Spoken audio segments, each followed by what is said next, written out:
Mais uma vez, uma boa noite para você, Renata, e a todos e todas que estão assistindo, né? Essa questão da MP 1045, ela é um caso clássico, né? Que ele é muito comum na legislação brasileira, principalmente nas legislações que dão conta da regulação entre, né, as forças do capital e do trabalho, né, que são os famosos jabutis. Então, quem acompanha o debate político, né, o debate legislativo no Brasil, já está mais ou menos familiarizado com essa expressão que são os jabutis. Né? O que seria isso? São trechos, inserções no texto legal de algum outro tema estranho ao tema da lei que está sendo editada, né? Então, por exemplo, uma legislação que fala lá sobre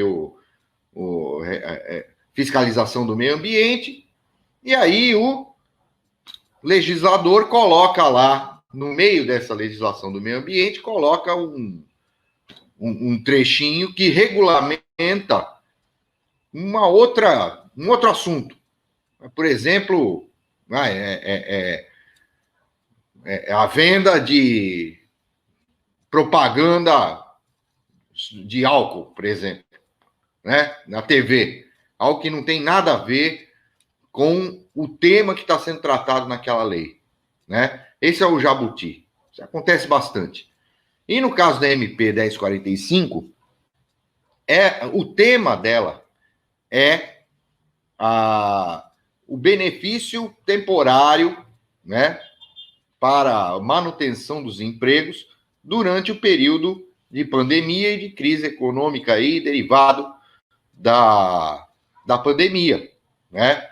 Então, aquela questão que nós também já comentamos, né, que ela já foi editada uma MP dessa natureza o ano passado, aí esse ano ela é novamente editada pela permanência da pandemia, né? Afinal, nós já estamos há um ano e cacetada aí, numa crise interminável sanitária, né, por conta da incompetência. Vamos até reformular, por conta da competência genocida desse governo, né, o governo Bolsonaro. Né? Então, é interesse do governo manter essa situação de caos, né, e nós estamos nela um tempão.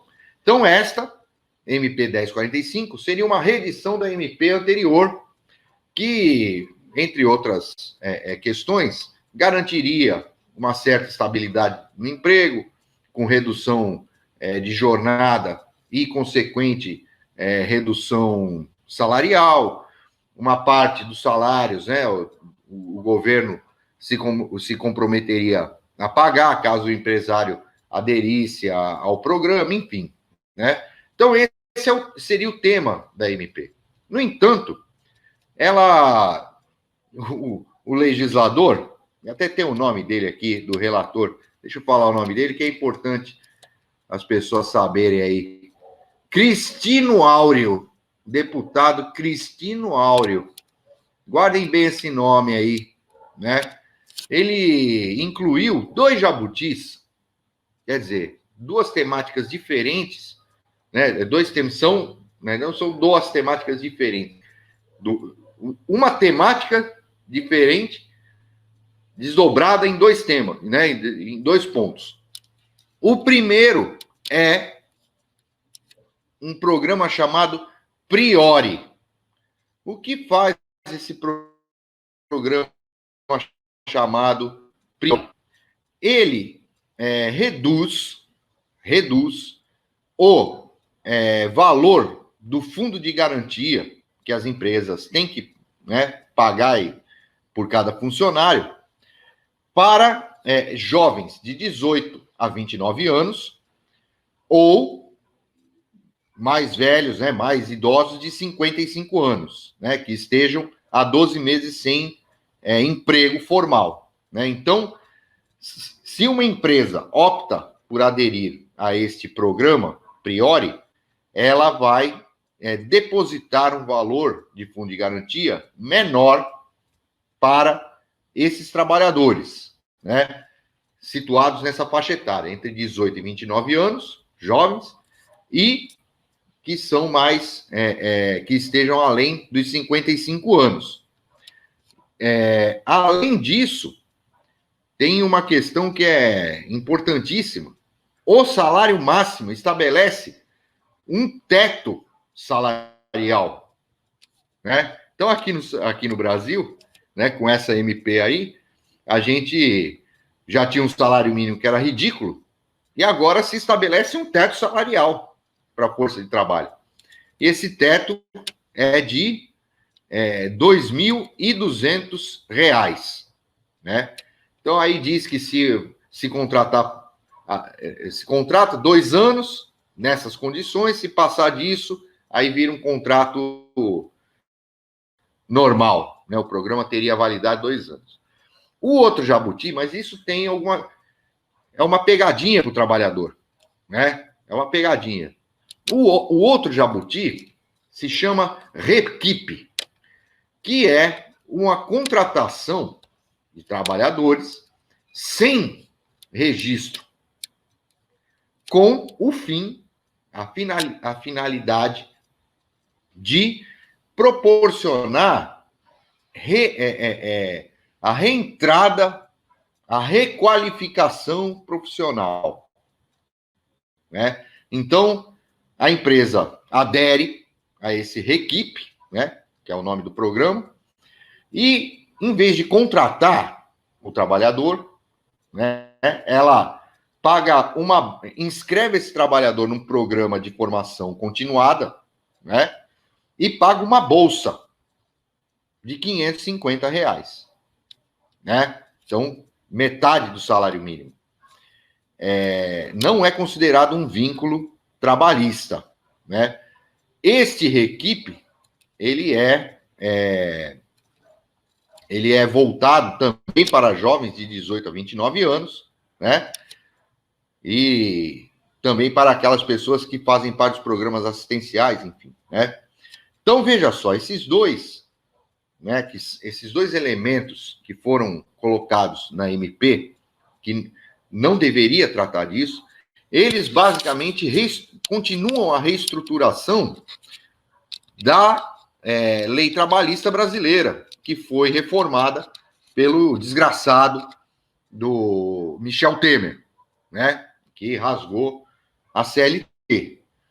E aí, veja só, isto, combinado com a reforma da Previdência, que foi aprovada no governo Bolsonaro, torna o caminho do trabalhador brasileiro ainda mais penoso.